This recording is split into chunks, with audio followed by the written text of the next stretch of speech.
Hi అందరికీ welcome to our channel film ముచ్చట్లు. ఈరోజు అయితే టాలీవుడ్ ఇండస్ట్రీకి మరో బ్యాడ్ న్యూస్ అని చెప్పాలి. ఎందుకంటే ఫిష్ వెంకట్ ఆయన నిన్న రాత్రి మరణించడం జరిగింది. సో ఫస్ట్ ఆఫ్ ఆల్ ఆయన ఫ్యామిలీకి తీవ్ర ప్రగాఢ సానుభూతి తెలుపుతున్నాము మన ఫిల్మ్ ముచ్చట్లు ఛానల్ నుంచి. అండ్ అలాగే ఫిష్ వెంకట్ గారి గురించి తెలుసుకోవాలంటే ఆయన 1971లో ఆంధ్రప్రదేశ్లోని మచిలీపట్నంలో జన్మించడం జరిగింది. తర్వాత ఆయన బేసిక్గా ఒక చేపల వ్యాపారి అనమాట. సో అందుకని ఆయన్ని ఫిష్ వెంకటేష్ అని పిలిచేవారు. తర్వాత సినిమా రంగం మీద ఇండస్ట్రీతో ఒక ఫ్రెండ్ ద్వారా ఇండస్ట్రీలోకి అడుగు పెట్టాడు.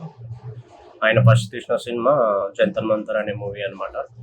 సో ఆ మూవీ తర్వాత ఆ మూవీ పెద్ద ఆడలేదు. బట్ ఆ మూవీ తర్వాత ఇంక ఇండస్ట్రీలో అవకాశాల కోసం ట్రై ఉంటా ఉన్నాడు. తర్వాత 2002లో జూనియర్ ఎన్టీఆర్ చేసిన మూవీ అదే వివి వినాయక్ డైరెక్షన్లో చేసిన మూవీలో మన ఫిష్ వెంకట్ గారికి ఒక మంచి గుర్తింపు వచ్చింది. అంటే తొడగొట్టు చిన్న అనే డైలాగ్ తోటి, చిన్నప్పుడు ఎన్టీఆర్ తోటి. సో ఈ డైలాగ్ తోటి చాలా ఫేమస్ అయ్యాడు మన ఫిష్ వెంకట్ గారు. సో ఆయన ఎప్పుడు చెప్తుంటారు నార్మల్గా ఏ ఇంటర్వ్యూలో అయినా కానీ, నాకు వివి వినాయక్ ఇండస్ట్రీకి ఒక గాడ్ ఫాదర్ లాంటి వ్యక్తి అయినా అని. అండ్ అలాగే మన వివి వినాయక్ కాకుండా శ్రీహరి గారు ఆయన కూడా పరమపదించారు, చనిపోవడం జరిగింది. సో శ్రీహరి గారు కూడా నాకు చాలా హెల్ప్ చేశారు. ఆయన ఎన్నో ఇంటర్వ్యూలో పబ్లిక్గానే చెప్పేశారు మన ఫిష్ వెంకట్ గారు. సో ఫిష్ వెంకట్ గారు ఆల్మోస్ట్ మనకు ఒక 100 సినిమాలు పైగా నటించాడు. ఇలాంటి సినిమాస్ ఆది కానీ అండ్ దరువు, దేవుడు చేసిన మనుషులు, ఇలాంటి సినిమాస్, సుబ్రహ్మణ్యం, పర్సైల్, డీజేటీలు, లేటెస్ట్గా వచ్చిన డీజేటీలు, ఇలాంటి మూవీస్లో ఆంజనేయులు, రవితేజ గారి మూవీ ఆంజనేయులు, ఇలాంటి మూవీస్లో మొత్తం ఒక మంచి పేరు వచ్చిందనే చెప్పాలి. తన యాక్టింగ్ తోటి, తన కామెడీ టైమింగ్ తోటి ఒక మంచి పేరు తెచ్చుకున్నాడు. అండ్ అలాగే బేసిక్గా గబ్బర్ సింగ్ తెలిసిందే, గబ్బర్ సింగ్ గ్యాంగ్లో.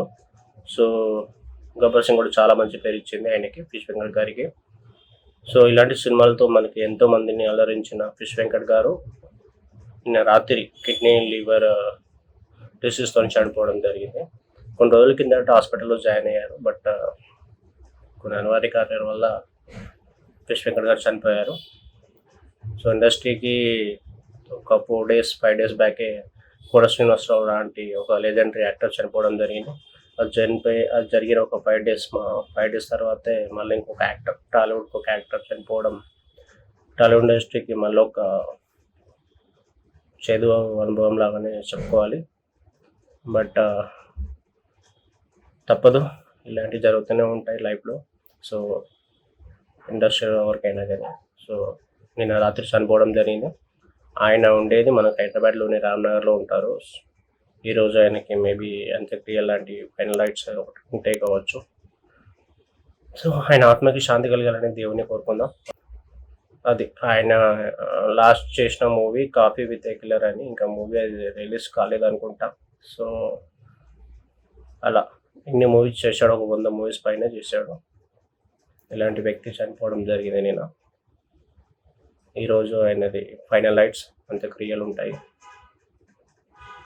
సో లాస్ట్ అండ్ ఫైనల్ మాట, ఆయన ఆత్మకి శాంతి ఇవ్వాలని దేవుని ప్రార్థిస్తున్నాను.